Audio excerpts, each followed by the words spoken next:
Medium chain It's actually not as bad as I thought it would be. Oh, kick. But it's good. That bean dip, it's so good. New channel art. Deranged, demented, unhinged, insane, nightmare fuel. I'm not really a morning person. Actually, I'm not a morning person at all. Let's just clarify that. I do not thrive in the mornings, okay? But today we're gonna try something a little bit different for my morning coffee. It's something that is not new, but it's new to me, and it's called Bulletproof coffee. This is like so 10 years ago, but I've been thinking it would be interesting to try it.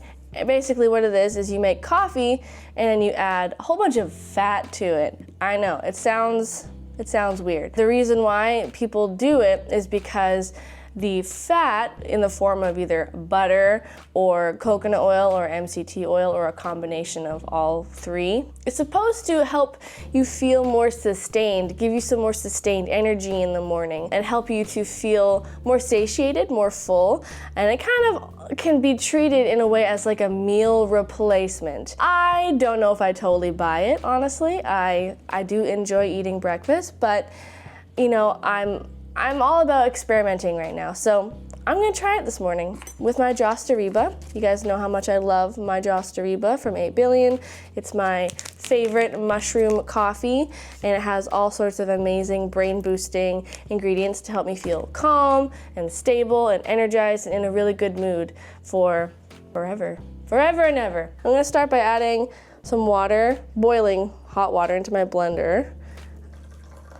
I think 1.5 cups should do it. Going to add my Jostariba. Now, I have heard, generally speaking, you want to add like 1 to 2 or even more tablespoons of your fats or oils. I don't know. It feels like a lot. But I am gonna do probably a couple teaspoons of coconut oil, which is really solid in here, man. Ugh. Scraping this out of my tub is a morning workout in and of itself. You got about this much coconut oil. Maybe that's like a tablespoon. And then I've got some vegan butter. Brand new, haven't even cracked into it yet. Honestly, the first ingredient in this plant-based butter is coconut oil, which is good, I guess. Coconut oil is full of MCT oils, which is, or MCTs, which is medium chain medium chain triglycerides. Clearly it is way too early for me to say big words. And apparently they're very good for your brain. They make you feel good and alert and give you energy. I'm gonna get all sorts of MCTs this morning. I'm gonna add about this much. I'm gonna assume this is like a tablespoon. And now we blend. It smells very coconutty. Is that off-putting to me? I don't know. I'm not used to having coconut flavor in my coffee. Here we go. It's looking a little bit foamy. There she be, my Bulletproof coffee. All right, time for the taste test.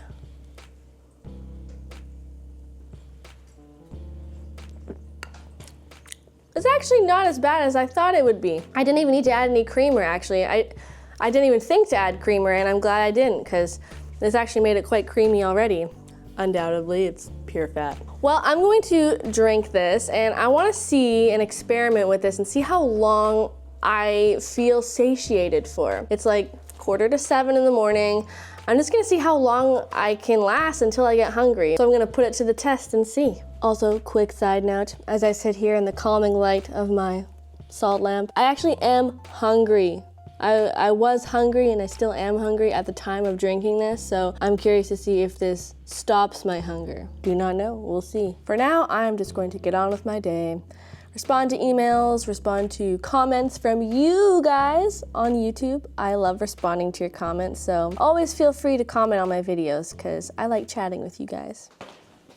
Howdy. So it is now 9:30-ish, and I figured I'd just give you a quick update on how I'm feeling with my Bulletproof coffee. Honestly, I feel energized and awake, and I'm in a very good mood, which is ideal. But my stomach feels just a little bit icky. Like, I don't think my body's really used to me just having like a belly full of coffee and a whole bunch of added fat.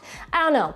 I just feel a little bit off, which is unusual for me because I usually feel pretty great with no gut rot in the mornings after I'm drinking Joss Doriba. So my conclusion is that I don't really think Bulletproof coffee is for me, but I will say it could be that I might just need a few days to get my body used to drinking coffee like this. I really think that I just prefer my Joss Doriba as is. It has been a year now that I've been drinking mushroom coffee and about 8 months with Joss Doriba, and I have to say, Joss Doriba is the best tasting one that I've tried, and it has delivered the best results. To sum it all up as I prepare my breakfast here, if you guys struggle with anxiety or the jitters or gut rot or coffee crashes, all that fun stuff after drinking coffee, I would definitely say it's worth it to give Joss Doriba a try. And it is worth it, in my opinion, to pay the extra when it comes to switching away from coffee. If you want even energy that doesn't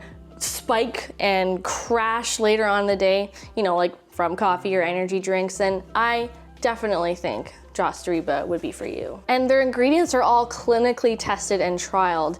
Like an example of one of them is their ashwagandha K66. It is clinically proven to help reduce stress, which can actually help to curb cravings, which can be helpful if you're trying to lose weight. In the last year that I've been drinking mushroom coffee, I've lost like 6 pounds, and I haven't honestly made any major lifestyle changes to my life in that year. And I can definitely say that I don't have nearly the same amount of cravings in the morning after drinking Joss Doriba that I usually did before when I was drinking coffee. Joss Doriba has kindly given me a discount code to share with you guys, my wonderful audience. If you want to save some bucks on your first purchase of Joss Doriba, it's in the description box below. I do get a little commission, a little kickback from every purchase made with my discount code, which really does help me as I am pursuing this YouTubing crazy thing as my full-time career. So I appreciate your love, appreciate your support. I honestly could not do what I'm doing without the support of you guys and partnering with amazing brands like 8 Billion. With that being said, let me show you what I'm up to for breakfast today. I don't even think I've ever done anything like this before, but I'm just gonna try something new today. I'm kind of making like a deconstructed eggy skillet type situation with a bit of a Mexican inspired twist. So I got a couple blocks of tofu that I will be turning into Tofu Scramble shortly. But before I do that, I have some black beans that I just rinsed that I'm going to turn into like a zesty, kind of spicy, smoky black bean spread. I'm making a big batch of it because I want to be able to eat it over the next few days, kind of like meal prepping a little bit so I can eat it not only with my breakfast, but also like on toast as a dip with veggies or on crackers, put it into wraps, all that good stuff. So I'm just gonna be whipping this up here real quick in my food processor. As I do, then I'm gonna add a couple chipotle peppers in adobo. I'll just quickly show you the jar in case you've never heard of them or never bought them. You can often get them in little jars and they just have these little plump, juicy, hot, smoky peppers. They're quite fun. I'm gonna add a couple glugs of apple cider vinegar just for a little bit of tang. I would prefer lime juice, but I don't have any. A little bit of oregano, garlic powder, and a nice little pinch of pink Himalayan salt.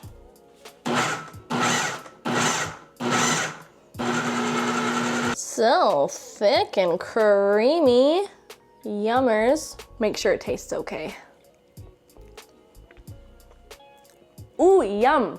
Ooh, ooh, it's got a kick. A little kick, but it's good. Now that I have my black bean spread complete, I'm just gonna quickly throw together a double batch of my favorite tofu scramble. It's delicious. And if you've never tried it before, I highly recommend you give it a try. This has been sort of sauteing here. bubbling all the moisture out of the tofu here for the last probably 6 or 7 minutes. And now all I do is I just pour in this kind of eggy sauce. The recipe is below if you want to make this.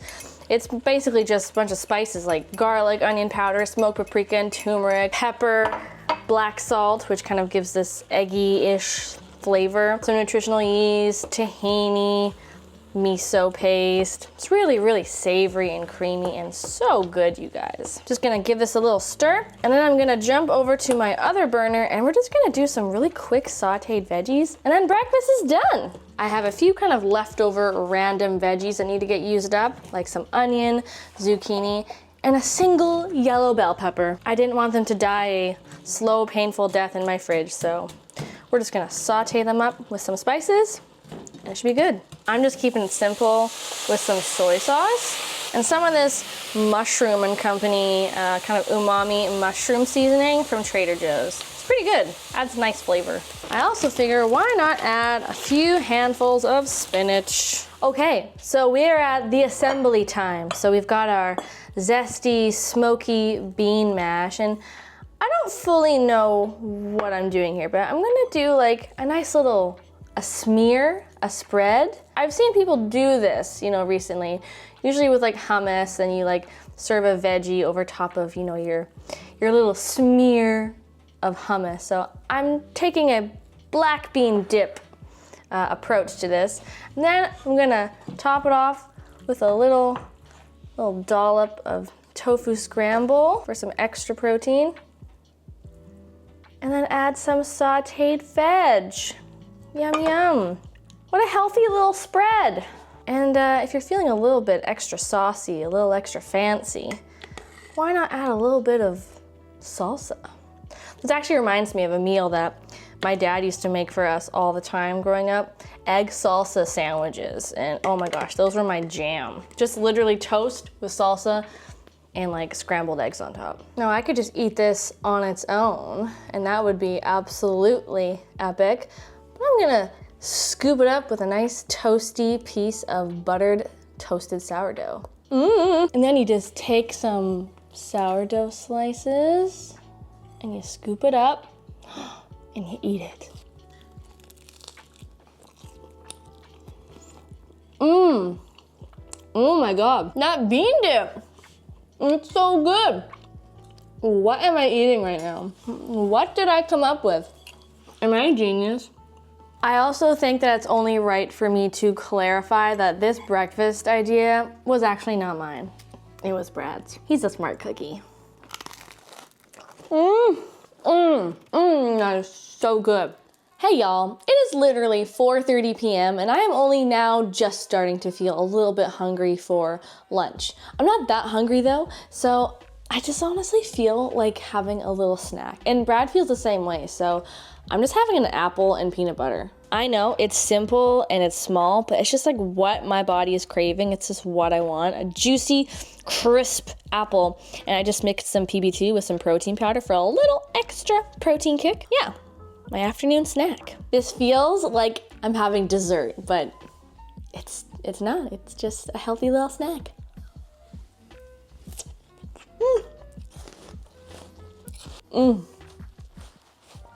I just spent the last 2 hours on ChatGPT.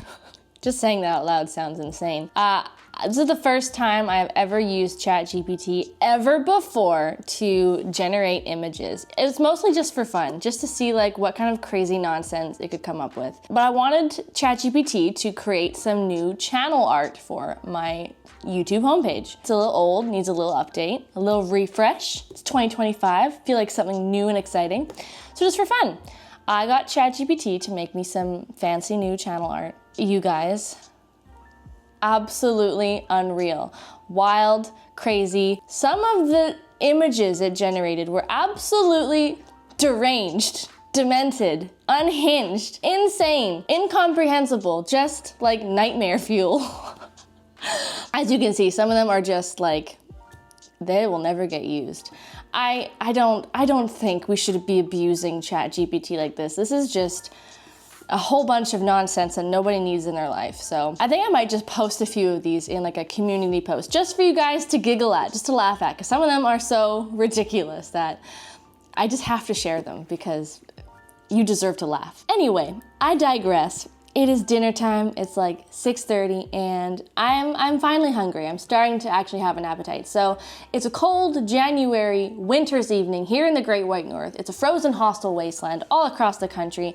And naturally, I'm craving something warm and cozy. And so I'm just going to utilize some random bits and bobs in my kitchen to make myself a lovely spicy pumpkin curry with some Thai curry paste. It's gonna be yum, so let's hop over to the stove and get a cooking. Step 1, we're gonna heat up about a tablespoon and a half of some olive oil.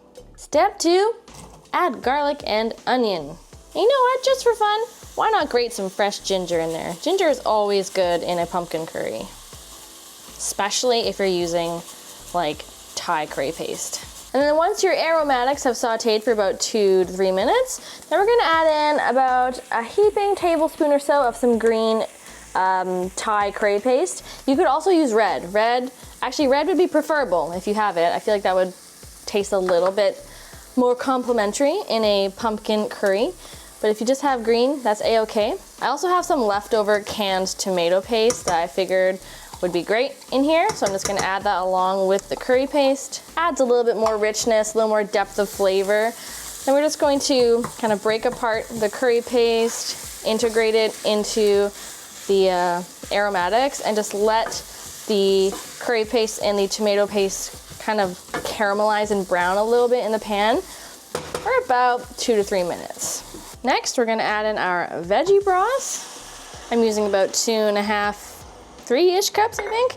Plus I have a little bit of leftover canned coconut milk that I think will be very nice in a curry, always is.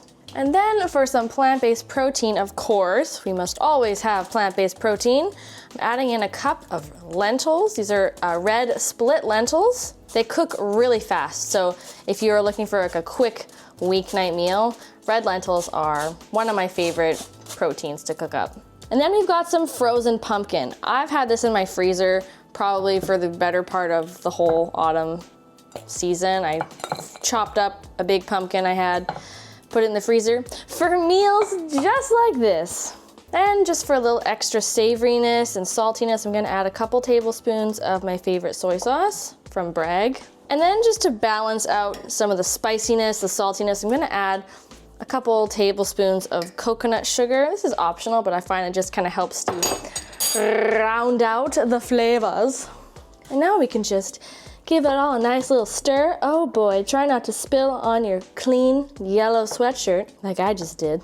Literally every damn time I wear this sweatshirt, I get something on it.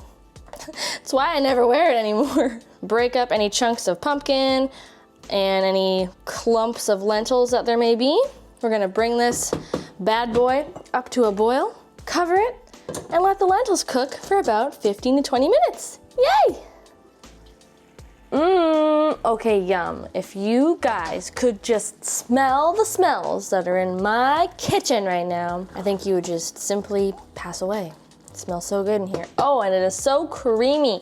Oh my gosh, yum. Okay, we are almost done here. This has literally been cooking for only like 16 minutes. So now I'm just gonna add a little extra umami bomb in the form of nutritional yeast. Just a couple tablespoons. Give it a quick little stir. For extra greens, extra health, we're just gonna stir in a whole bunch of spinach. I've gotten so much spinach in today. Breakfast and dinner. Look at me go. May look like I'm adding too much, but you know what's up with spinach. It's magic. It disappears right before your very eyes. It's a beaut.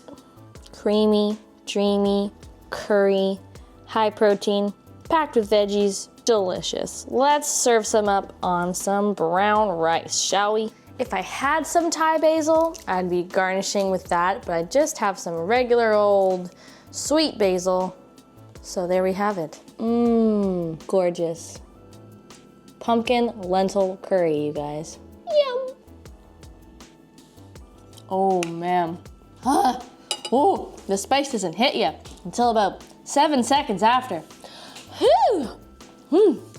Gets you right in the ears. But I like that. I'm a curry fiend. Honestly, if I had nothing left to eat in my house but curry, I'd be fine with it. I'd eat curry breakfast, lunch, and dinner. Breakfast curry, that must be a thing in some parts of the world. Breakfast curry, like, brilliant. I need to do that sometime.